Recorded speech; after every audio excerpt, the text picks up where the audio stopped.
ਜਿਹੜੀ UN ਦੀ security council ਦੀਆਂ 2 ਸੀਟਾਂ ਦੇ ਵਾਸਤੇ ਵੋਟਿੰਗ ਆ ਤੇ ਮੁਕਾਬਲਾ ਹੈ 3 ਮੁਲਕਾਂ ਦਰਮਿਆਨ। ਯੈਸ। ਸੋ ਵਿਜੇ non permanent membership, non permanent. So 2 ਸੀਟਾਂ ਨੇ ਤੇ 3 ਕੰਟੈਂਡਰ ਹੈਗੇ ਆ, ਨਾਰਵੇ, ਆਇਰਲੈਂਡ ਤੇ ਕੈਨੇਡਾ। ਜੀ। ਸੋ 4 ਸਾਲਾਂ ਤੋਂ ਜਿਹੜੀ ਕੈਂਪੇਨ ਚੱਲ ਰਹੀ ਹੈ, ਕੈਨੇਡਾ ਵੱਲੋਂ ਕੈਂਪੇਨਿੰਗ ਕੀਤੀ ਜਾ ਰਹੀ ਹੈ। ਨਾਰਵੇ ਤੇ ਆਇਰਲੈਂਡ ਤਾਂ 10 ਸਾਲਾਂ ਤੋਂ ਕਰ ਰਹੇ ਨੇ। It's been a decade. ਤੇ ਅੱਜ ਸਾਫ਼ ਹੋ ਜਾਣਾ ਕਿ ਕੈਨੇਡਾ ਕਿੰਨੇ ਕੁ ਪਾਣੀ 'ਚ ਆ। ਅੱਛਾ, ਹੁਣ ਇਸੇ ਦੇ ਪਹਿਲਾਂ ਇਹ ਗੱਲ ਦੇਖ ਲਈਏ ਕਿ ਇਹ ਜੇ ਹਿਸਟੋਰੀਕਲੀ ਵੇਖੀਏ, ਜਦੋਂ ਦੀ UN ਸਿਕਿਉਰਿਟੀ ਕਾਊਂਸਲ ਫਾਰਮੂਲੇਟ ਹੋਈ ਆ ਉਦੋਂ ਤੋਂ ਕੈਨੇਡਾ 6 ਵਾਰੀ UN ਸਿਕਿਉਰਿਟੀ ਕਾਊਂਸਲ 'ਤੇ ਰਹਿ ਚੁੱਕਾ।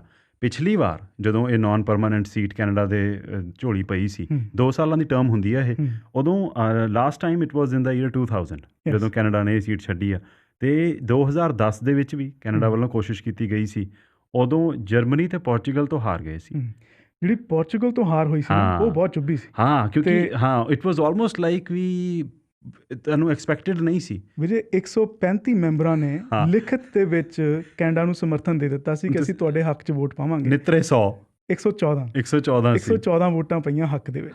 ਮਤਲਬ ਤੁਸੀਂ ਵੇਖੋ ਕਿ ਇਹ ਸਿਰਫ ਭਾਵੇਂ ਸਰਪੰਚੀ ਦੇ ਇਲੈਕਸ਼ਨ ਹੋਣ, ਭਾਵੇਂ ਇਹ ਹੋਣ MLA ਦੇ ਜਾਂ ਹੋਣ MP ਦੇ ਜਾਂ ਹੋਵੇ ਕੋਈ ਹੋਰ ਕਿਸੇ ਵੀ ਤਰ੍ਹਾਂ ਦਾ ਇਲੈਕਸ਼ਨ, ਜਿਹੜੇ ਤੁਹਾਡੇ ਸਪੋਰਟਰ ਹੁੰਦੇ ਨੇ ਕਈ ਵਾਰ ਕਹਿੰਦੇ ਨੇ ਲੈ ਬਾਈ ਸਾਡੀ ਵੋਟ ਤਾਂ ਤੈਨੂੰ ਹੀ ਆ, ਭਾਵੇਂ ਇਹ ਕਾਲਜ ਯੂਨੀਵਰਸਿਟੀ ਵਾਲੇ ਇਲੈਕਸ਼ਨ ਬਿਲਕੁਲ ਸਹੀ। ਉੱਥੇ ਵੀ ਇਹ ਜਿਹੜਾ ਵੋਟਿੰਗ ਹੈ ਨਾ, ਇਹ ਹੈਗੀ ਸੀਕਰਟ ਬੈਲਟ ਆ। ਸੋ ਇਹਦੇ 'ਚ ਕੰਮ ਹੀ ਬਹੁਤ ਸੌਖਾ ਕਿ ਤੁਸੀਂ ਇੱਕ ਬੰਦੇ ਨੂੰ ਪਹਿਲਾਂ ਲਿਖਤ ਦੇ ਵਿੱਚ ਦੇ ਦਿਓ ਕਿ ਬਾਈ ਤੈਨੂੰ ਵੋਟ ਪਾਵਾਂਗੇ, ਤੇਰੇ ਨਾਲ ਖੜੇ ਆ, ਤੇ ਦੂਸਰੇ ਵਾਲੇ ਨੂੰ ਜਿਹੜੇ ਬਾਅਦ ਵੋਟ ਪਾ ਕੇ ਬਾਅਦ 'ਚ ਫੋਨ ਕਰ ਦੋ, ਦੇਖ ਬਈ ਮੈਂ ਉਹਨੂੰ ਸਪੋਰਟ ਤਾਂ ਉਹਨੂੰ ਕਹੀ ਸੀ ਕਰੂੰਗਾ, ਪਰ ਮੈਂ ਵੋਟ ਤੈਨੂੰ ਪਾ ਕੇ ਆਇਆ। ਦੋਵੇਂ ਰਾਜ਼ੀ ਹੋ ਗਏ। ਅੱਛਾ, ਹੁਣ ਗੱਲ ਇਹ ਆ ਕਿ ਅੱਜ ਜਿਹੜੀ ਵੋਟਿੰਗ ਹੋਣੀ ਆ, ਇਹ ਵੋਟਿੰਗ ਵੀ ਡਿਫਰੈਂਟ ਕਿਸਮ ਦੀ ਹੋਣੀ ਆ। ਨੋਰਮਲੀ ਕੀ ਹੁੰਦਾ, ਜਿਹੜੀ ਇਹ ਸਿਕਿਉਰਿਟੀ ਕਾਊਂਸਲ ਦੀ ਵੋਟ ਹੁੰਦੀ ਹੈ, ਜਿੰਨੇ ਵੀ ਐਂਬੈਸਡਰਸ ਹੁੰਦੇ ਨੇ ਇਹ ਅਸੈਂਬਲੀ ਹਾਲ ਦੇ ਵਿੱਚ ਸਾਰੇ ਇਕੱਠੇ ਹੁੰਦੇ ਨੇ। ਪਰ ਹੁਣ COVID-19 ਨੇ ਇਸ ਵੋਟਿੰਗ ਉੱਪਰ ਵੀ ਅਸਰ ਪਾ ਦੇਣਾ। ਇਹ ਵੋਟਿੰਗ 2 ਸ਼ਿਫਟਾਂ ਦੇ ਵਿੱਚ ਹੋਣੀ ਆ, ਤੇ ਜੇ ਤੇ ਕਲੀਅਰ ਕੱਟ ਵਿਨਰ ਕੋਈ ਆ ਗਿਆ, ਮੇਰੇ ਖਿਆਲ 2/3 ਮੈਜੋਰਿਟੀ ਚਾਹੀਦੀ ਆ। 129 ਵੋਟਾਂ ਚਾਹੀਦੀਆਂ 129 ਵੋਟਾਂ ਚਾਹੀਦੀਆਂ। ਜੇ ਤੇ ਕਲੀਅਰ ਕੱਟ 129 ਵੋਟਾਂ 2 ਸ਼ਿਫਟਾਂ 'ਚ ਪੈ ਗਈਆਂ ਫਿਰ ਤੇ ਪੈ ਗਈਆਂ, ਨਹੀਂ ਤਾਂ ਫਿਰ ਸੈਕਿੰਡ ਜਾਂ ਥਰਡ ਬੈਲਟ ਹੋਏਗਾ। ਨੋਰਮਲੀ ਉਹ ਵੀ ਇੱਕੋ ਦਿਨ 'ਚ ਹੋ ਜਾਂਦਾ, ਪਰ ਐਤਕੀ ਉਹ ਮੁਸ਼ਕਲ ਲੱਗਦਾ। ਸੈਕਿੰਡ ਰਾਊਂਡ ਹੁਣ ਕੱਲ੍ਹ ਹੋਏਗਾ ਜੇ ਲੋੜ ਪਈ।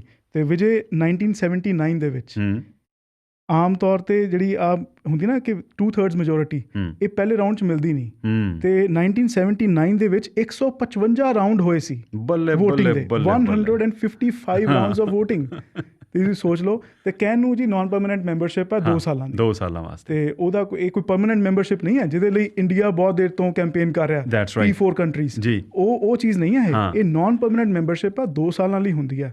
ਪਰ ਇਹ 15 ਸੀਟਾਂ ਨੇ, 15 'ਚੋਂ 5 ਪਰਮਾਨੈਂਟ ਮੈਂਬਰ ਨੇ। USA, UK, ਫਰਾਂਸ, ਚਾਈਨਾ ਤੇ ਰਸ਼ੀਆ, ਇਹਨਾਂ ਕੋਲ ਪੱਕੀਆਂ ਸੀਟਾਂ ਨੇ। ਬਾਕੀ 10 ਸੀਟਾਂ ਰੋਟੇਸ਼ਨਲ ਬੇਸਿਸ 'ਤੇ ਐਲੋਕੇਟ ਕੀਤੀਆਂ ਹੋਈਆਂ ਨੇ ਖਿੱਤੇ ਦੇ ਹਿਸਾਬ ਨਾਲ। ਹੁਣ ਜਿਹੜਾ ਆਪਾਂ ਕਹਿ ਰਹੇ ਹਾਂ ਨਾ ਵੀ ਸੀਟਾਂ 2 ਨੇ ਤੇ ਜਿਨ੍ਹਾਂ ਵਾਸਤੇ ਕੰਟੈਂਡਰ 3 ਨੇ, ਐਕਚੁਅਲੀ ਇਹ 2 ਸੀਟਾਂ ਵੈਸਟਰਨ ਯੂਰੋਪੀਅਨ ਮੁਲਕਾਂ ਨੂੰ ਤੇ ਜਿਹੜੀਆਂ ਅਦਰ ਸਟੇਟਸ ਨੇ ਉਹਨਾਂ ਨੂੰ ਐਲੋਕੇਟ ਕੀਤੀਆਂ ਨੇ। ਉਹਨਾਂ ਅਦਰ ਦੇ ਵਿੱਚ ਕੈਨੇਡਾ ਆਉਂਦਾ। ਹੁਣ ਵਜੇ ਮੰਨਿਆ ਇਹ ਜਾ ਰਿਹਾ, ਹੁਣ ਗੱਲ ਇਹ ਵੀ ਮਿਲਣੀਆਂ ਕਿਹਨੂੰ ਨੇ ਦੋਨੋਂ ਸੀਟਾਂ। ਸੋ ਨਾਰਵੇ ਫਰੰਟ ਰਨਰ ਮੰਨਿਆ ਜਾ ਰਿਹਾ ਕਿ ਨਾਰਵੇ ਦੀ 1 ਸੀਟ ਪੱਕੀ ਹੈ ਆਲਮੋਸਟ।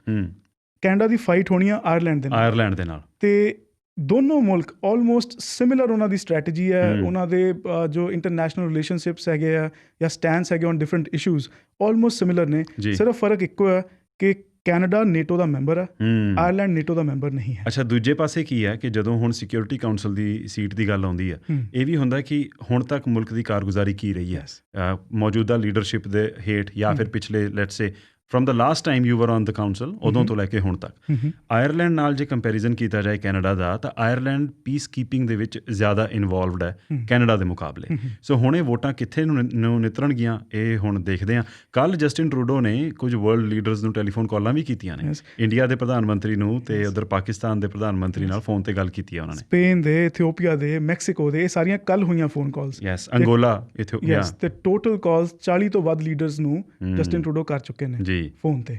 ਤੇ ਵੀਰੇ ਹੁਣ ਤੁਸੀਂ ਇਹ ਦੇਖੋ ਕਿ ਕੈਨੇਡਾ ਦੀ ਜਿਹੜੀ ਇਸ ਵੇਲੇ ਇੰਟਰਨੈਸ਼ਨਲ ਰਿਲੇਸ਼ਨਸ ਨੂੰ ਲੈ ਕੇ ਸਥਿਤੀ ਹੈ, ਉਹ ਕੋਈ ਬਹੁਤੀ ਸੋਲਿਡ ਨਹੀਂ ਹੈ ਇਸ ਵੇਲੇ।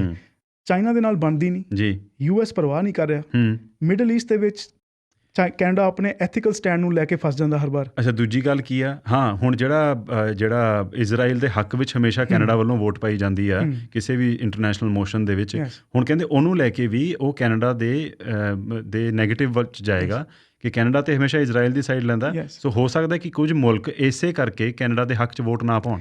ਤੇ ਸਭ ਤੋਂ ਵੱਧ ਸਪੋਰਟ ਦੀ ਜਿੱਥੋਂ ਉਮੀਦ ਹੈ ਉਹ ਹੈ ਅਫਰੀਕਾ ਤੇ ਸਾਊਥ ਏਸ਼ੀਆ ਤੇ ਕੈਰੇਬੀਅਨ ਵਾਲੇ ਪਾਸਿਓਂ ਵੀ, ਕਿਉਂਕਿ ਹੇਟੀ ਦਾ ਕਹਿ ਲਓ ਕਿ ਦੇਖੋ UN ਸਿਕਿਉਰਿਟੀ ਕਾਊਂਸਲ ਦੇ ਵਿੱਚ ਭਾਵੇਂ ਨਾਨ ਪਰਮਾਨੈਂਟ ਮੈਂਬਰਸ਼ਿਪ ਹੈ ਜੀ, ਪਰ ਜਿੰਨੇ ਵੀ ਫੈਸਲੇ ਲਏ ਜਾਂਦੇ ਨੇ ਸਿਕਿਉਰਿਟੀ ਕਾਊਂਸਲ ਵੱਲੋਂ ਉਹ ਸਾਰੇ ਡਿਸਕਸ਼ਨ ਬੇਸਿਸ ਤੇ ਯੂਨੈਨਿਮਿਟੀ ਦੇ ਬੇਸਿਸ ਤੇ ਲਏ ਜਾਂਦੇ ਨੇ, ਆਪਸ ਦੇ ਵਿੱਚ ਹੀ ਸਾਰੇ ਰਲ ਮਿਲ ਕੇ ਫੈਸਲਾ ਕਰਦੇ ਨੇ। ਬਟ ਯੈਸ, ਸਿਕਿਉਰਿਟੀ ਕਾਊਂਸਲ ਦੇ ਅੰਦਰ ਵੀ ਇੱਕ ਤਾਂ ਹੋ ਗਿਆ ਪਰਮਾਨੈਂਟ ਮੈਂਬਰਸ ਤੇ ਇੱਕ ਹੋ ਗਏ ਨਾਨ ਪਰਮਾਨੈਂਟ ਮੈਂਬਰਸ, ਇਹ ਦੋ ਗੁੱਟ ਤਾਂ ਹੈਗੇ ਹੀ ਨੇ, ਪਰ ਇਨਫਾਰਮਲ ਗਰੁੱਪਸ ਵੀ ਬਹੁਤ ਸਾਰੇ ਨੇ। ਉਹਨਾਂ ਨੂੰ ਕਿਹਾ ਜਾਂਦਾ ਪੈਨ ਮੈਂਬਰਸ, ਕਿ ਡਾਕੂਮੈਂਟ ਡਰਾਫਟ ਕਰਨ ਦੀ ਸ਼ਕਤੀ ਕਿਹਦੇ ਕੋਲ ਹੈ। ਸੋ ਉਹਦੇ ਵਿੱਚ ਕੀ ਹੁੰਦਾ ਹੈ ਕਿ ਸਟ੍ਰੈਟਜੀ ਡਿਕਟੇਟ ਕਿਹੜੀਆਂ ਕੰਟਰੀਜ਼ ਕਰ ਰਹੀਆਂ ਨੇ, ਤੇ ਕੈਨੇਡਾ ਹੇਟੀ ਦਾ ਪੈਨ ਮੈਂਬਰ ਹੈ, ਮਤਲਬ ਕਿ ਹੇਟੀ ਕਿਉਂਕਿ ਡਾਇਰੈਕਟ ਇੰਟਰਸਟ ਹੈ ਬਿਲਕੁਲ, ਤੇ ਇਸੇ ਕਰਕੇ ਜਿਹੜੇ ਕੈਰੀਬੀਅਨ ਕੰਟਰੀਜ਼ ਨੇ ਉਹ ਡੈਫੀਨੇਟਲੀ ਕੈਨੇਡਾ ਨੂੰ ਸਪੋਰਟ ਕਰਨਗੇ, ਕਿਉਂਕਿ ਉਹ ਐਕਸਪੈਕਟ ਕਰਦੇ ਨੇ ਕਿ ਕੈਨੇਡਾ ਉਹਨਾਂ ਦਾ ਪੈਨ ਮੈਂਬਰ ਬਣ ਕੇ ਸਾਹਮਣੇ ਨਿਤਰੇ। ਪਰ ਵੋਟਾਂ ਹੈਗੀਆਂ ਹੁਣ 129 ਜਿਹੜੀਆਂ ਚਾਹੀਦੀਆਂ ਨੇ, ਵੇਖਦੇ ਆ ਕਿ ਅੱਛਾ ਹੁਣ ਅੱਜ ਨਹੀਂ ਪਤਾ ਲੱਗਣਾ, it could take a few days, at least ਮੇਰੇ ਖਿਆਲ ਐਂਡ ਆਫ ਦਾ ਵੀਕ ਤਾਂ ਹੋ ਹੀ ਜਾਣਾ ਜਦੋਂ ਤੱਕ ਇਹਦਾ ਨਤੀਜਾ ਪਤਾ ਲੱਗਣਾ। ਪਰ ਅੱਜ ਦੁਪਹਿਰ ਆਪਣੇ 1 ਵਜੇ ਤੱਕ ਜਿਹੜੀ ਕਾਊਂਟਿੰਗ ਹੈ ਉਹ ਹੋ ਜਾਣੀ ਹੈ ਸ਼ੁਰੂ, ਤੇ ਉਹ ਹੋ ਸਕਦਾ ਜੇ ਅੱਜ ਹੋ ਗਈਆਂ, ਜੇ ਅੱਜ ਮੈਜੋਰਿਟੀ ਮਿਲ ਗਈ 2/3 ਮੈਜੋਰਿਟੀ 129 ਸੀਟਸ ਵੋਟਸ, ਤੇ ਫਿਰ ਅੱਜ ਐਕਸਪੈਕਟ ਕੀਤਾ ਜਾ ਸਕਦਾ ਕਿ 1 ਵਜੇ ਸ਼ਾਇਦ ਡਿਸੀਜਨ ਆ ਜਾਵੇ। ਜਿਹੜੀ ਅੱਛਾ ਇਹੀ ਸੀਟਾਂ ਦੇ ਵਿੱਚ ਜਿਹੜੀ ਹੁਣ ਏਸ਼ੀਆ ਵਾਲੇ ਰੀਜਨ ਦੇ ਵਿੱਚੋਂ ਸੀਟਾਂ ਮਿਲਣੀਆਂ ਨੇ, ਉਹ 'ਚੋਂ ਕਹਿੰਦੇ ਇੰਡੀਆ ਨੂੰ ਸੀਟ ਮਿਲਣੀ ਪੱਕੀ ਆ ਕਾਫੀ ਹੱਦ ਤੱਕ। ਇਟਸ ਕਿਉਂਕਿ ਉਹਨਾਂ ਇਟਸ ਫੇਅਰਲੀ ਅਨਕੰਟੈਸਟਡ। ਜਿਹੜੀਆਂ ਉਹ ਸੀਟਾਂ ਹੈਗੀਆਂ ਨੇ ਅਫਰੀਕਨ ਅਤੇ ਏਸ਼ੀਅਨ ਸਟੇਟਸ ਦੀਆਂ 5 ਸੀਟਾਂ ਨੇ, ਅਤੇ ਉਹਦੇ ਵਿੱਚੋਂ ਕਹਿੰਦੇ ਇੰਡੀਆ ਦਾ ਕੀਨੀਆ ਦੇ ਨਾਲ ਮੇਬੀ ਮੁਕਾਬਲਾ ਹੋਵੇ, ਅਤੇ ਇਹ ਦੋਨੋਂ ਇੰਡੋਰਸ ਸਟੇਟਸ ਨੇ, ਅਤੇ ਕਹਿੰਦੇ ਵੀ ਉਸ ਰੀਜਨ ਦੇ ਵਿੱਚੋਂ ਏਸ਼ੀਆ ਦੇ ਵਿੱਚੋਂ ਸਪੈਸ਼ਲੀ ਫਿਰ ਇਕੱਲਾ ਇੰਡੀਆ ਹੀ ਰਹਿ ਜਾਂਦਾ ਜਿਹੜਾ ਕਿ ਇਸ ਨਾਨ ਪਰਮਾਨੈਂਟ ਸੀਟ ਵਾਸਤੇ ਜਿਹਨੇ ਆਪਣਾ ਨਾਮ ਅੱਗੇ ਪਾਇਆ ਹੋਇਆ।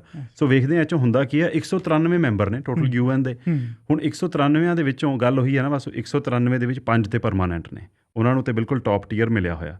ਫਿਰ ਇਹ ਹੈਗਾ ਕਿ ਵੀ ਸੈਕਿੰਡ ਟੀਅਰ ਦੇ ਵਿੱਚ ਕੌਣ ਬਹਿੰਦਾ, ਵੀ ਜੇ ਇਹ ਪੰਚ ਨੇ ਤੇ ਸਰਪੰਚ ਨੇ, ਤੇ ਫਿਰ ਪੰਚ ਕਿਹੜੇ ਨੇ, ਇਹ ਹੁਣ ਪੰਚੀ ਵਾਲੀ ਗੱਲ ਆ।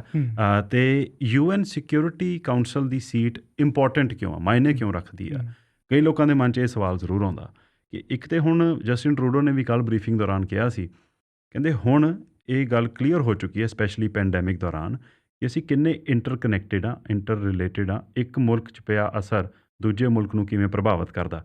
ਸੋ ਕਹਿੰਦੇ ਉਹਦੇ ਨਾਲ ਡਿਪਲੋਮੈਟਿਕ ਐਕਸੈਸ ਹੈ, ਇੱਕ ਜਿਹੜੀ ਤੁਹਾਡੀ ਵਰਲਡ ਸਟੇਜ ਦੇ ਉੱਪਰ ਇੱਕ ਇੰਟਰਨੈਸ਼ਨਲ ਪਲੇਅਰ ਦੇ ਵਜੋਂ ਨਿਤਰਨ ਦੀ ਇੱਕ ਸਮਰੱਥਾ, ਉਹਦੇ ਵਿੱਚ ਇਹ ਬਹੁਤ ਯੋਗਦਾਨ ਪਾਉਂਦੀ ਹੈ। ਅਤੇ ਪਹਿਲਾਂ ਵਿਜੇ ਜਿੰਨੀ ਵੀ ਕੈਂਪੇਨਿੰਗ ਕੀਤੀ ਗਈ ਉਹ ਕੀਤੀ ਗਈ ਪੀਸ ਕੀਪਿੰਗ ਨੂੰ ਲੈ ਕੇ ਅਤੇ ਇੰਟਰਨੈਸ਼ਨਲ ਰਿਲੇਸ਼ਨਸ਼ਿਪਸ ਨੂੰ ਲੈ ਕੇ।